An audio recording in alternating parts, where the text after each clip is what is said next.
Hey, silent builders. Something brought you here today, and I do not think it was an accident.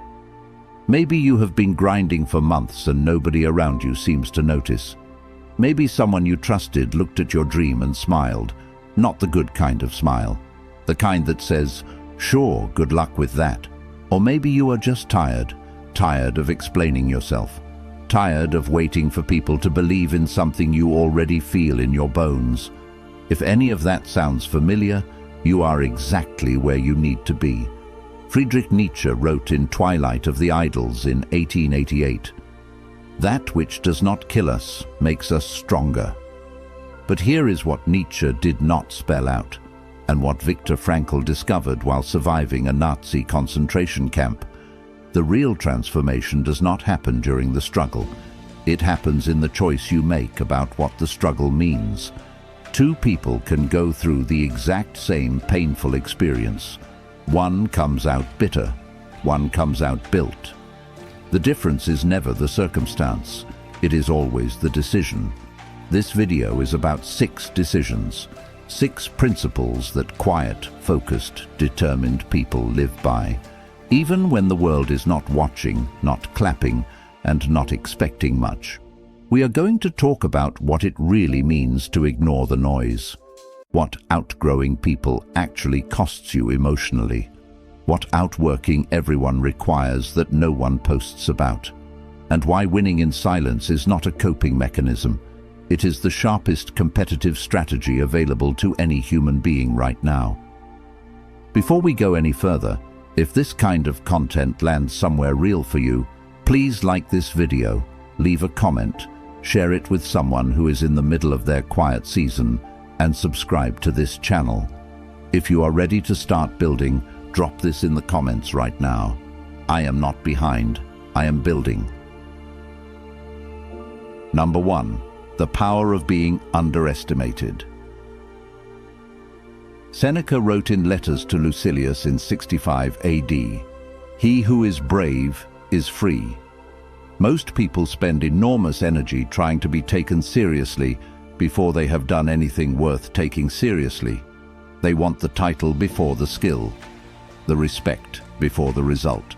And when they do not get it, when someone dismisses them or underestimates what they are capable of, they treat it like an injury. What if it is actually an advantage? Think about how competitive environments work. In sports, in business, in any field where people are genuinely competing, attention is surveillance. When someone watches you closely, they adapt to you, they prepare for you, they counter you. But the person nobody is watching, they get to move freely. They get to develop, adjust, and improve without resistance. There is a behavioral pattern in psychology called the underdog effect. When expectations are low, the pressure to perform in a particular way drops with them. And interestingly, that freedom, that absence of a script, often produces more original, more determined effort than environments loaded with expectation. The person who was never supposed to win does not carry the weight of protecting a reputation. They are running light. Now, here is where people lose this advantage. The moment someone doubts them out loud, they feel this pull to correct it immediately, to announce, to defend, to show up at the dinner table with a pitch for why they should be believed in. That impulse is understandable. It is also a trap.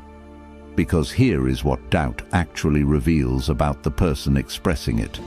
Their ceiling is not your ceiling. When someone tells you something cannot be done, they are almost always drawing from their own experience of trying and stopping. Their doubt is a map of their own limits, not yours. Once you see it that way, it does not sting the same way. It informs you. It tells you where they stopped. You do not have to stop there. Oprah Winfrey was fired from her first television job and told she was emotionally unfit for broadcast news. J.K. Rowling received 12 rejection letters before a single publisher said yes to Harry Potter. Michael Jordan was cut from his high school varsity basketball team as a sophomore. None of these people argued back.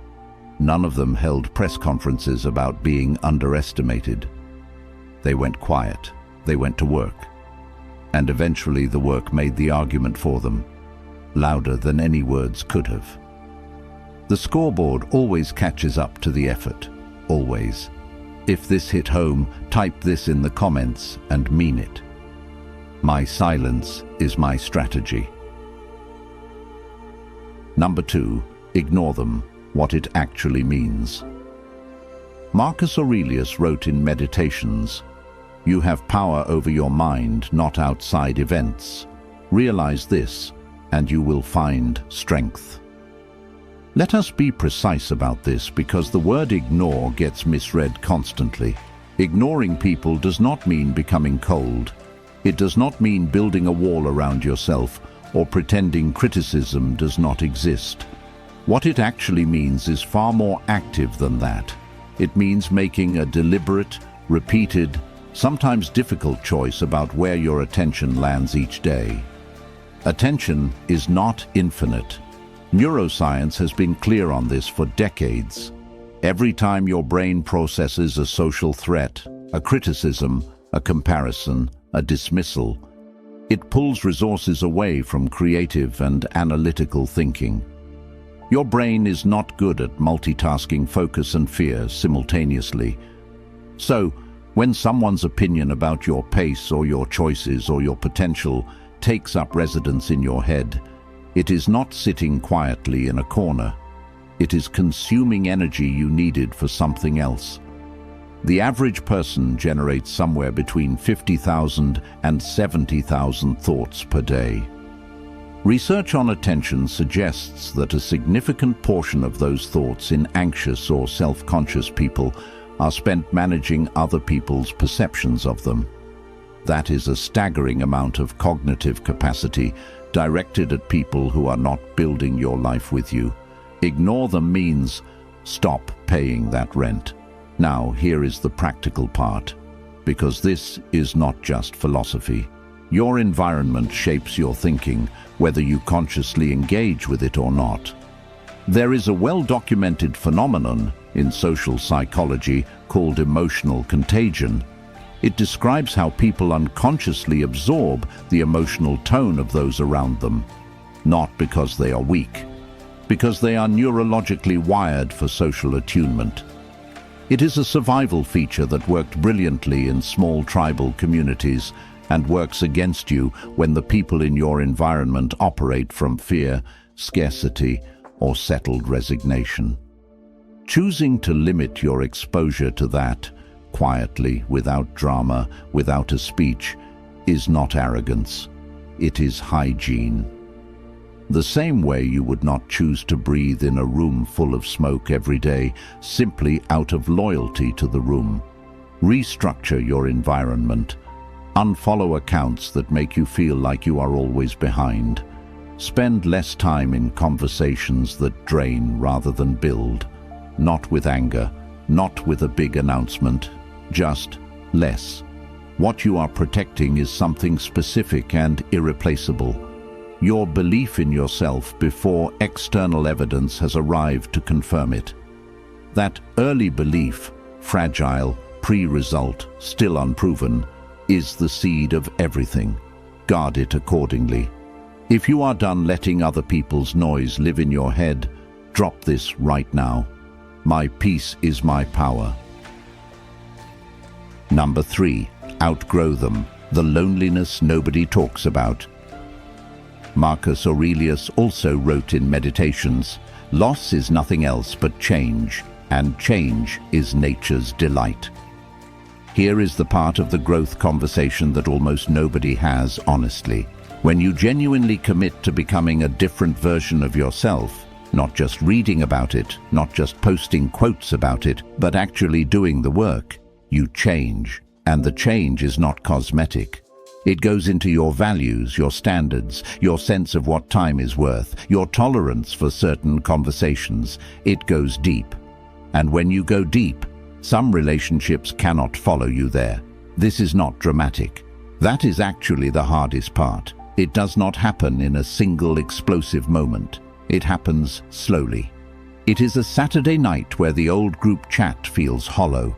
It is sitting at a familiar table and realizing the conversation has not moved in 2 years. It is laughing at a joke you used to find funny and feeling nothing. It is the quiet realization that you have been shrinking yourself to fit a space you have already outgrown. What comes next is guilt. Almost always.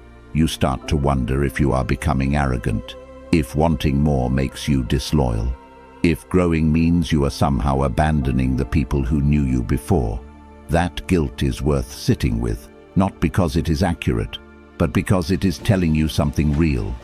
It is telling you that you actually cared about those connections. People who never cared do not feel guilty about leaving. The guilt is evidence of love. But here is what the guilt almost never tells you honestly. Shrinking back does not save those relationships. It just produces a version of you that is operating below your own standards, frustrated, restless, performing a version of yourself that no longer fits. That version of you is harder to be around, not easier. The sacrifice does not produce the outcome it promises. Abraham Maslow spent the later years of his research studying what he called self-actualizing people, individuals genuinely living at the edge of their potential. One consistent pattern he found was that they became highly selective about their social world, not closed off, not superior, just precise. They had deep, genuine connections with a small number of people, and very little interest in maintaining surface-level relationships that required them to be less than they were. He called this psychological freedom, not isolation. Freedom. The loneliness that comes during a growth period is real. It is also a transitional state, not a permanent condition. You are not losing your people. You are moving toward people who exist at a frequency you have not reached yet. The loneliness is the distance between who you were and who you are becoming. Walk through it. The other side has people in it. Number 4. Outwork them. The truth about discipline they won't show you. Will Durant wrote in The Story of Philosophy in 1926, summarizing Aristotle, "We are what we repeatedly do. Excellence then is not an act but a habit. Here is what outworking someone actually looks like, and it is probably not what you picture. It is not the dramatic 4 a.m. wake-up montage. It is not the perfectly filmed workout or the aesthetic desk setup with the motivational poster on the wall. The real version of outworking someone is far less cinematic. It is the 15 minutes you carved out between 2 responsibilities that everyone else used to check their phone. It is the skill you practiced on a Tuesday night when you were tired and no one was going to know whether you did it or not. That last part is the key. No one was going to know, because here is the honest difference between people who eventually separate themselves from the crowd and people who stay exactly where they started. It is not talent, and it is not resources, and it is often not even time. It is what they do when accountability disappears, when the external pressure is gone, and the only thing left is the standard they hold for themselves in private. Most people perform well under observation. Put a deadline on something, put a boss above it, put social consequences around it, and the average person delivers. But remove those external stakes. The standard quietly drops. The excuses arrive and they sound completely reasonable. I will catch up tomorrow. This one day does not make a difference. I deserve a break. One day truly does not make a difference. One day practiced 200 times across a year creates a completely different human being. Behavioral scientists describe something called implementation intention, the practice of deciding not just what you will do, but specifically when, where, and how you will do it. Studies show that people who use this approach follow through at dramatically higher rates than people who rely on motivation or willpower. Not because they are more disciplined by nature, because they stopped making the decision fresh every single day. They built a system that made showing up the path of least resistance. Here is a real story that stays with me. A man, call him James, was told in his 20s that a learning disability meant certain careers were simply not accessible to him. He took a job as a janitor at a university. Every night after his shift, he would stay an extra hour in the empty hallways and read the textbooks that students had discarded. 5 pages at first, then 10, then chapters. Nobody assigned it, nobody graded it, nobody was watching. 4 years later, he had 2 professional certifications and was running a skills training program for other adults navigating learning differences. His story is not about talent. It is about what a person chooses to do in the invisible hours. The hours that do not get posted. The hours that no one applauds. Those hours are where the real separation happens, and they are available to every single person reading this right now. If you are putting in the work when nobody is watching, prove it right here. I work in private, I win in public. Number 5.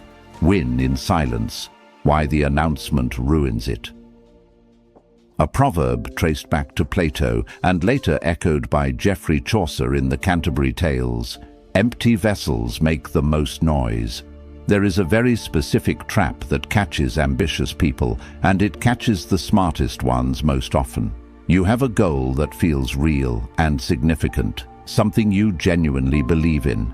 And the moment it crystallizes, there is this pull to speak it, to tell someone, to make it official by saying it out loud.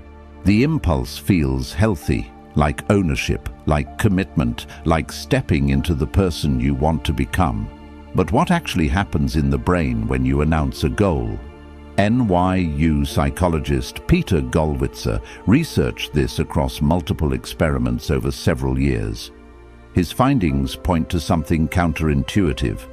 When people announce their goals publicly and receive social acknowledgement for them, the brain registers a partial sense of completion, not because the work is done, but because the social reward that usually follows achievement arrived early, before the effort.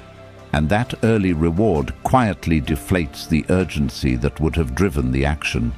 You got the feeling of progress without doing the thing that produces it. This is not a character flaw. It is a neurological response to social recognition. Your brain is not broken. It is just optimizing for the wrong thing. And the cost is subtle enough that most people never connect the announcement to the stall that follows it.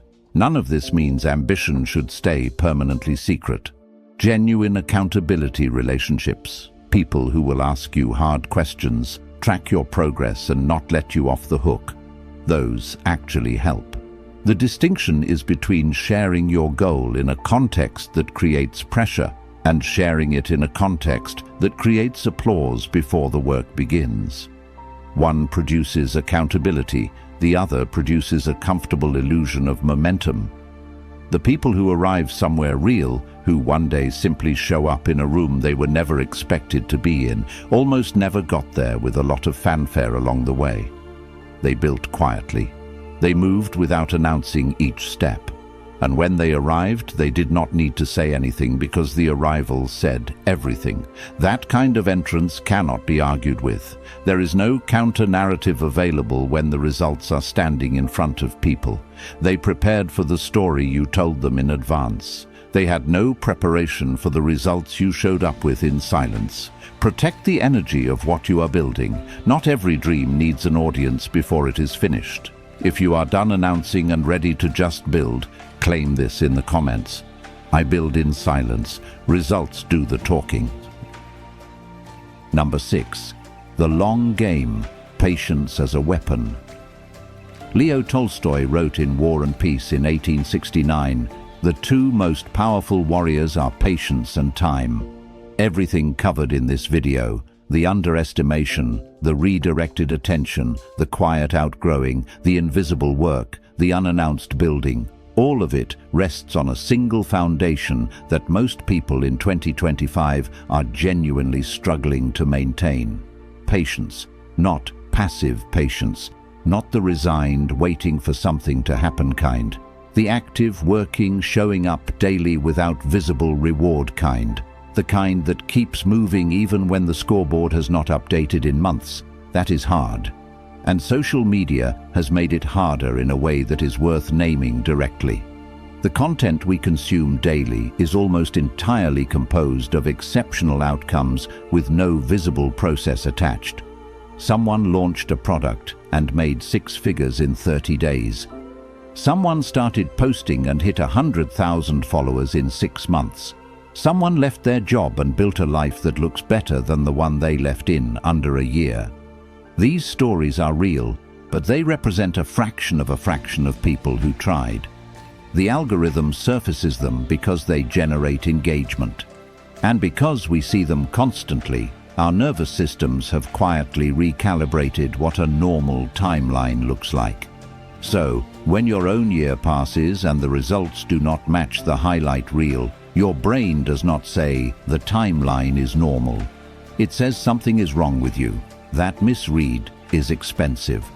James Clear writes about what he calls the plateau of latent potential, the long flat stretch between when you begin doing the right things and when the results become visible. He uses the image of ice warming from 25 degrees to 31 degrees. Nothing you can see is changing. Then the temperature hits 32 and everything melts at once. The breakthrough looked sudden to everyone watching. It was not sudden. It was the accumulation of every degree that came before it. Most people quit at 31 degrees, not because they were not capable, because they ran out of patience before they ran out of potential. There is something else the long game asks of you that goes beyond the work itself. It asks you to separate how you feel about yourself from how the results are performing on any given day. If your self-worth rises and falls with each small win or setback, the long game will wear you down. Not because you're failing, but because you are measuring yourself against a daily standard that was never designed to capture slow compounding. Some days, the only thing you have to show for your effort is that you showed up. That has to be enough. Not forever, but for today and tomorrow. And the stretch of days after that where nothing external confirms what you internally know is true. The person who can hold that internal certainty without external confirmation, quietly, consistently, without announcement, that person is developing something more durable than skill. They are developing character. And character is the thing that carries every other achievement forward once it arrives. If you are committed to the long game, no matter how long it takes, drop this right now. I play the long game, and I always win. Something shifted in this video. I can feel it. Not because of the words, but because you stayed. You did not skip. You sat with 6 uncomfortable, honest, sometimes painful ideas about what it actually takes to build something real in a world that rewards noise over depth. So let me leave you with something that is not a summary because you already heard all of it. Let me leave you with the one thing that ties all 6 of these principles together. The world is very loud right now, louder than it has ever been. Everyone has a platform. Everyone has an opinion. Everyone is performing some version of their life for some audience somewhere. And in all of that noise, the rarest thing, the genuinely scarcest resource available, is a person who is quietly, seriously, patiently building something real without needing the world to validate every step. That person is not behind. They are not invisible. They are not losing. They are compounding. And here is what compounding does. It is invisible for a long time. Then it becomes undeniable all at once. The people who doubted you do not get a warning when it happens. They just look up one day and the scoreboard has changed. No argument preceded it. No defense prepared them for it. Just the result, standing there, speaking in a language that cannot be dismissed. That is what you are building toward. Not the moment of proving something, the moment of simply being undeniable. So do the work today, not for the applause, not to show anyone. Do it because the person you are becoming requires it. Do it because every day you show up in the invisible hours, you are adding a degree to the ice. Do it because 32 degrees is coming. and you will not quit at 31. If this video meant something real to you today, if even one idea landed somewhere it needed to, please like it, share it with someone who is in their quiet season right now, subscribe to this channel, and leave a comment that is more than an emoji. Tell me where you are. The building phase, the outgrowing phase, the patience phase. I read every single one. This community is built for people doing the real, unglamorous, nobody is watching work. You belong here. If this entire video spoke to something real inside you, leave this as your final word today. I ignore, I outgrow, I outwork. I win in silence. These people argued back. None of them held press conferences about being underestimated. They went quiet. They went to work. And eventually the work made the argument for them, louder than any words could have. The scoreboard always catches up to the effort. Always. If this hit home, type this in the comments and mean it. My silence is my strategy. Number 2, ignore them, what it actually means. Marcus Aurelius wrote in Meditations, "You have power over your mind, not outside events. Realize this, and you will find strength." Let us be precise about this because the word ignore gets misread constantly. Ignoring people does not mean becoming cold. It does not mean building a wall around yourself or pretending criticism does not exist. What it actually means is far more active than that. It means making a deliberate, repeated, sometimes difficult choice about where your attention lands each day. Attention is not infinite. Neuroscience has been clear on this for decades. Every time your brain processes a social threat, a criticism, a comparison, a dismissal, it pulls resources away from creative and analytical thinking. Your brain is not good at multitasking focus and fear simultaneously. So, when someone's opinion about your pace or your choices or your potential takes up residence in your head, it is not sitting quietly in a corner. It is consuming energy you needed for something else. The average person generates somewhere between 50,000 and 70,000 thoughts per day. Research on attention suggests that a significant portion of those thoughts in anxious or self-conscious people are spent managing other people's perceptions of them. That is a staggering amount of cognitive capacity directed at people who are not building your life with you. Ignore them means stop paying that rent. Now, here is the practical part, because this is not just philosophy. Your environment shapes your thinking, whether you consciously engage with it or not. There is a well-documented phenomenon in social psychology called emotional contagion. It describes how people unconsciously absorb the emotional tone of those around them, not because they are weak, because they are neurologically wired for social attunement. It is a survival feature that worked brilliantly in small tribal communities and works against you when the people in your environment operate from fear, scarcity, or settled resignation. Choosing to limit your exposure to that, quietly, without drama, without a speech, is not arrogance. It is hygiene. The same way you would not choose to breathe in a room full of smoke every day, simply out of loyalty to the room. Restructure your environment. Unfollow accounts that make you feel like you are always behind. Spend less time in conversations that drain rather than build. Not with anger, not with a big announcement, just less. What you are protecting is something specific and irreplaceable. Your belief in yourself before external evidence has arrived to confirm it. That early belief, fragile, pre-result, still unproven, is the seed of everything. Guard it accordingly. If you are done letting other people's noise live in your head, drop this right now. My peace is my power. Number 3. Outgrow them, the loneliness nobody talks about. Marcus Aurelius also wrote in Meditations, "Loss is nothing else but change, and change is nature's delight." Here is the part of the growth conversation that almost nobody has honestly.